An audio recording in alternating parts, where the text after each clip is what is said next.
Now, another thing that's all over the news this morning is an interesting story that they're making into a rescue. And the rescue is about using what some in the news are calling sign language, some are calling gestures, some are calling signals, some are calling silent communication. And it's all about this, which is something I didn't know about. I've been reading about it all morning, and I'm going to share with you what I learned. It appears that TikTok, which is a social media streaming platform,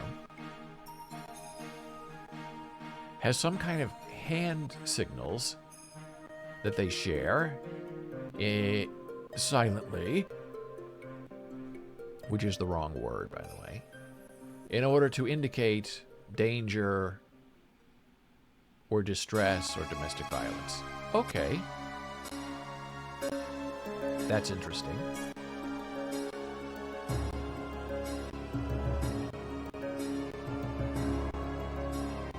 But it's not sign language. Now, I know that there is a lot of work done with domestic violence, and there are some bars, at least in America, that have signs in the women's bathroom only, saying if you are on a date here in this restaurant, this bar, and you need help to get away from your date, go to the bar and tell the bartender something like, Angela says hello. And that code phrase, and then you go back to your seat and your date where you feel trapped. And that code phrase is supposed to trigger an intervention on behalf of the staff or the bartender, where the staff goes over and creates an emergency or asks for some kind of separation or to call the police. And some sentences you're supposed to share have levels of danger that are supposed to be indicated. Music's just a little low. Turn it down just a little more.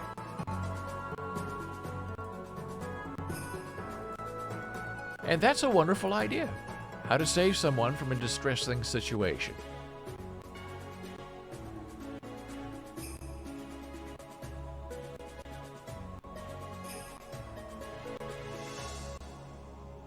And these code phrases that are now popular, I guess, on TikTok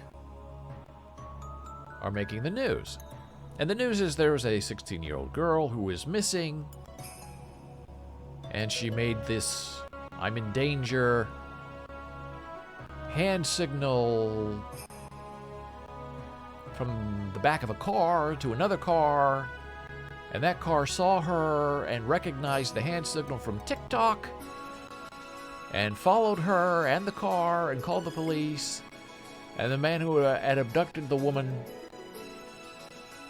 was arrested, and the girl was saved, all because of this hand gesture that I guess if you're on TikTok, you know what it means. Okay, interesting story. Leading all the news stories today. And here is my concern with it.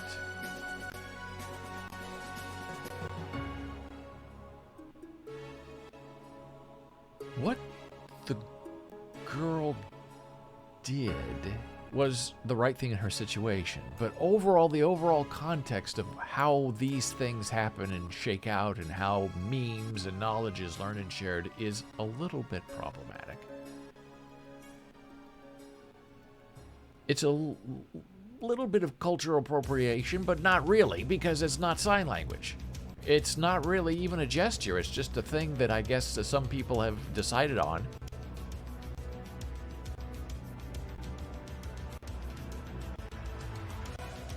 To mean something on TikTok. So if you're not on TikTok, you would not understand what that woman was saying. Okay, that makes sense. So the sign is, I've seen it signed many different ways, is this. And then you bring the finger over, which is 4. Or I've also seen it with all fingers together, which in sign language is a B. And then you're supposed to cover the thumb like that. They do it more like that, which is, looks like an M. You're supposed to trap the thumb. Now I've seen it signed this way, and they sort of this way with that there, which is in sign language for N. And then if you put it over more, it's another sign language for M. Now because that's confusing, seeing this as an N or this as an M in ASL in sign language, they now stick out the fingers. So that is an N. And this is an M. So this is not sign language at all. It might be a Tik Tok signal, a Tik Tok gesture, but it's ultimately confusing. And now I'm going to show you why.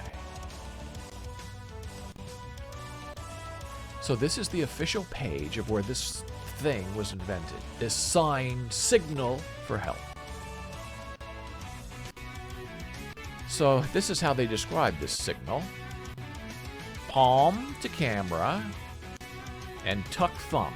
Okay, we did that. Trap the thumb. And if you notice, the two fingers are up in that image, so that's an N, but they're not calling it an N because they're trying not to call it sign language. Okay? Very confusing. I'm not sure why that particular sign was invented or what it means. But here they explain it, explain. If you see the signal, they're using it for help, check in with the person safely.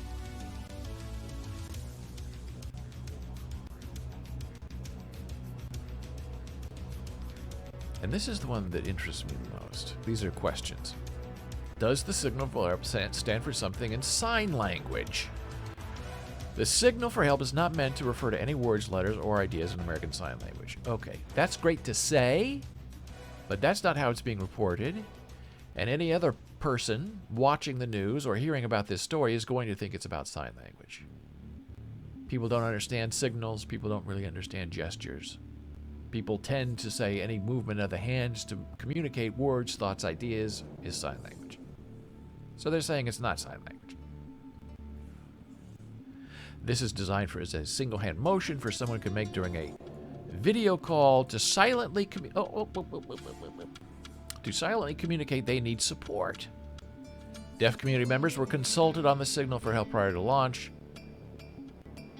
to check in about the hand gesture. Now, they say they checked with the deaf community, I guess in Canada, but they don't say the deaf community in Canada approved it. They only said they asked for their feedback. Okay, tricky. Now, this is where the whole thing goes off the rails and doesn't make any sense whatsoever. The signal for help looks similar to the brain in the palm of the hand signal. It's exactly the same thing. I'll show you the video. Taught by social and emotional learning SEL programs.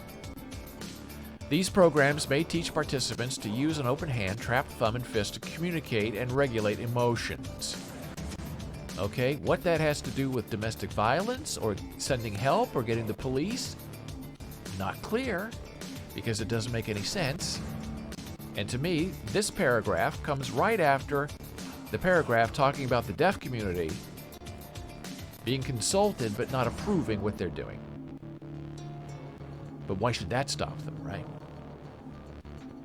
If someone uses a signal that looks like the signal for help and you are uncertain about what they mean, consider the context in which they are using it. Okay, a woman in the backseat of a car, whatever, making that sign to another person in a car. Not exactly clear what's going on. When it is safe to contact them, you can clarify what they mean and tell you and support them need from you. Okay, so in theory, it's great. Hey, here's a secret sign to indicate you're in distress. But you have to be on TikTok to understand what it means, or you have to be part of the Canadian Women's Foundation and read all this to understand what's going on. So here is the example that the Canadian Women's Foundation has set up to demonstrate how this distress signal works. And I'm going to play it for you now, with captions on. It was nice to see you again. Yeah, great to catch up. Yeah. Oh, can you share that banana bread recipe? Oh, sure. It's actually my mom's banana bread recipe, but it's pretty foolproof and it's super easy. Well, I appreciate it. I know your mom is a great baker, so I should be good. The trick is to grease the pan really well and use overripe bananas. That's my mom's tip. Okay, good to know. I can't wait to try it. So thanks again for the recipe. Okay, so that's the video that goes with what we just discussed from the Canadian Women's Violence Against Violence Foundation. Now, I don't think that video helps anything because the receiver of the signal didn't acknowledge in any way that she understood. There should be some counter signal. Yes, I understand what you're saying. It doesn't have to be obvious. It can be something. It can be something made up. I have autoplay on, I guess. Autoplay is on. No, it's not. So there should be some kind of counter signal saying, I understand. You just sent me a signal, like touching your nose, itching your eye, so the person sending the signal knows the signal has been received. Otherwise, you're just talking to yourself. Now, before I show you the next video that disproves everything you just saw in that video, I asked Jana, my wife, about this because she teaches sign language and she is deaf and she is in the deaf community. And she kind of read it, kind of went both ways. She doesn't like this idea you're seeing in the news where they call it silent communication because sign language is not silent. Sign language is very loud and very visual, and deaf people hear with their eyes. So signing is not silent. Now, she said that in the deaf community, D, okay, handshake, the handshake D, domestic, the handshake V, violence. That is the sign, the signal, the nonverbal communication, silent communication, whatever you want to call it. DV, this hand D, V, is well known throughout the deaf community, sign language interpreters. Anyone who is involved with sign language knows if you see this, DV, you're in trouble and you need help. Absolutely standard. In the deaf community, DV is like calling 911. Situation is serious, I need help. Now I ask you, why couldn't the Canadian Domestic Women's Violence Against group use DV? And I don't believe that the deaf community in Canada didn't teach them DV. It doesn't make sense because that's the sign, DV, domestic violence.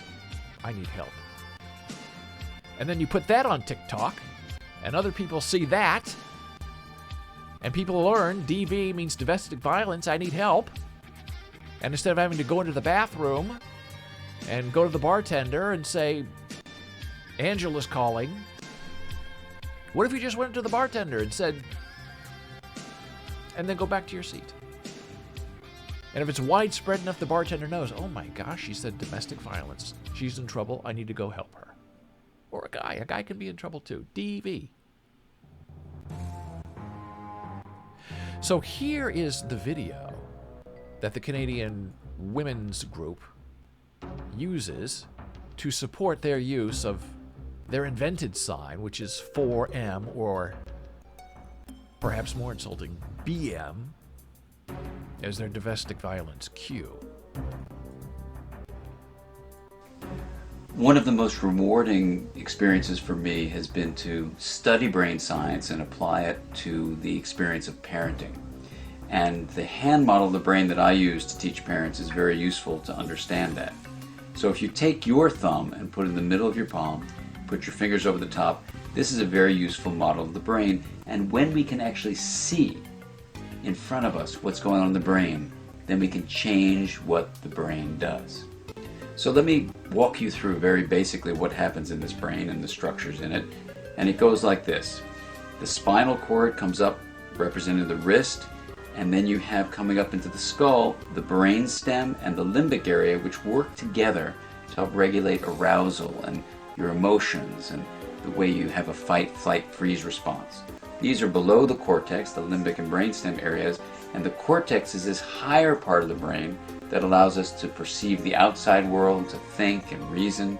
And this frontmost part of the brain, right behind your forehead, so the person's oriented like this, is actually the part that regulates the subcortical, limbic, and brainstem areas. This regulation is very important because sometimes we can have all sorts of things happen in our life. We're tired, we're exhausted, someone pushes a particular emotional button, and we can flip our lids. So rather than being tuned in and connected and balanced and flexible, we can lose all of that flexibility, even lose moral reasoning, and act in ways that are terrifying to others, including our children. Now, you can actually bring yourself back online and come back to the high road and make a repair with your child, and that's important to explain to them. And you can also use this hand model of the brain to explain to children, even as young as 5 and 6, how to understand when their emotions are rising up from the brainstem and limbic areas here, and how it's overriding the prefrontal area and making it so they may be about to flip their lids. So I've had kids come tell me that they're about to go flip their lids and they need a break. They need a timeout. And by even just naming that, they can tame it. And that's the power of using the hand model for ourselves and our children to help us all make sense of what goes on in the emotional communication that we have in the course of day-to-day life. All right, so there you go.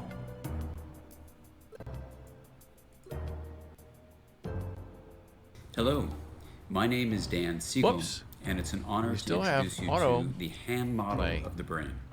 Okay, so now we have the genesis of where the Canadian Domestic Violence Against Women's group got their idea for BM, meaning domestic violence.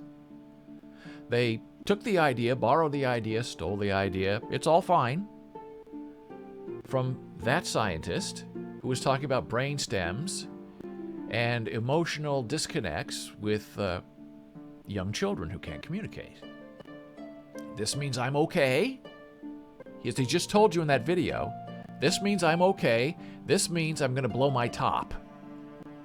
So how the Canadians somehow made this and this, meaning domestic violence, when this, what that gentleman just taught us, and that is linked from the Canadian Women's site, means I'm fine, I'm under control, my brain is okay, I don't get it.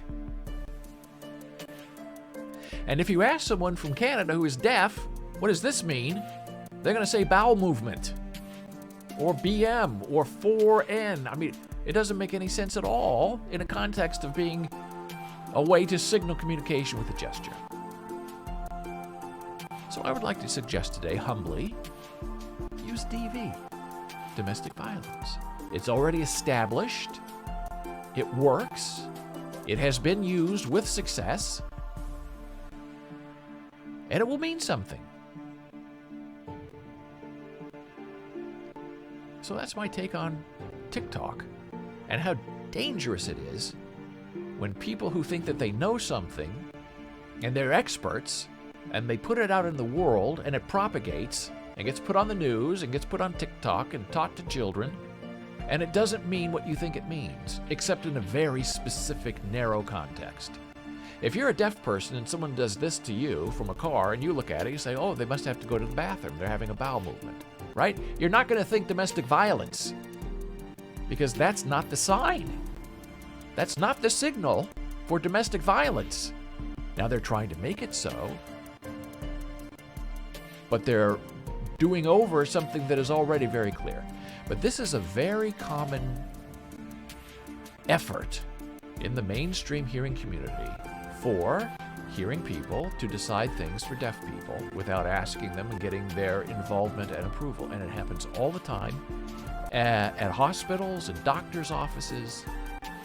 in university in ASL programs, where you have people making decisions about deaf people and deaf people's lives and the use of the language, and these people don't know the language. They are not fluent. But why should we ask a deaf person? Because they're a lot of trouble. If I want to have a meeting with a deaf person, I have to get an interpreter. And because I'm a school or a program or a doctor's office, I have to pay for it under the ADA. So I'm not going to have an interpreter. This deaf person doesn't use their voice and only signs, so I have to find a way around them and make myself an expert or hire someone who I could pretend to be an expert. And that is happening. The ADA, it protects everybody. No, the ADA is being rolled back in many devastating different ways that the disabled know, but the hearing people don't want to acknowledge because they're the ones doing the rolling back. How can you have a program for deaf adults or a program in American Sign Language and not have the person in charge of that program be deaf? Or be CODA, which is a child of a deaf adult, or someone who is fluent in language, who is immersed in deaf culture. Well, they do. And they don't. And you mention it to them, and they don't care. How can you be an advisor? Oh, well, when I was 5 years old, my best friend was deaf. Okay, what does that have to do with anything? How does that make you an expert on sign language or on the deaf community or deaf immersion? Well, it's good enough for the administration. Oh, the administration. Good enough. That's what a lot of disabled people have to put up with now, even with the advent of the ADA. It's good enough. It's close enough. It could be right. It could be perfect. But close enough is okay because it doesn't inconvenience the able-bodied people. It's a big problem. And people are making decisions all the time on the future and on the outcome of the experiences of the disabled based on very limited exposure to the problem, to the disability, and to the language. You have managers who take 1 semester of sign language, which is very limited, can't even really speak in sentences, and they think they have become an expert on deaf education and deaf employment and deaf enrollment in programs. And there you have a deaf person right across the office who is deaf and who is in the experience and grew up in the culture, and they overrule the deaf person because the deaf person is more of an advocate for the deaf than the hearing person who just wants to sign the piece of paper and have it move on. It's good enough. I've done enough. I'm good enough. So that's where some of this disappointment and hostility comes from in the deaf, disabled community, where you have people telling you what to know and think because they have a little bit of exposure to your language and your culture. And this also translates into minorities where, white people tell black people how to feel, critical race theory. It's all kind of bound up in the same thing of I know more than you know because I took a class somewhere. It's a little disappointing. And you have to wonder what's going to happen as things move forward and things keep getting pushed backward. It's a conundrum that may not have an answer, but we do know that DV means domestic violence.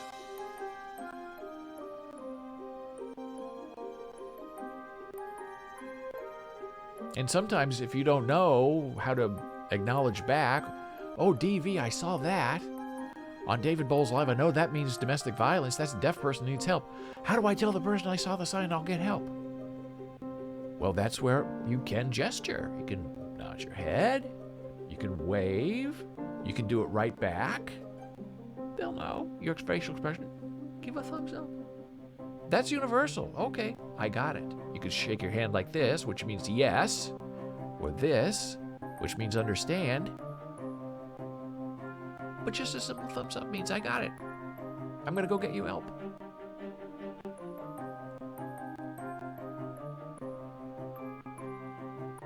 So it's difficult trying to find a path and trying to find the way to righteousness in a world that is slowly being corrupted and crumbled by laziness and disengagement.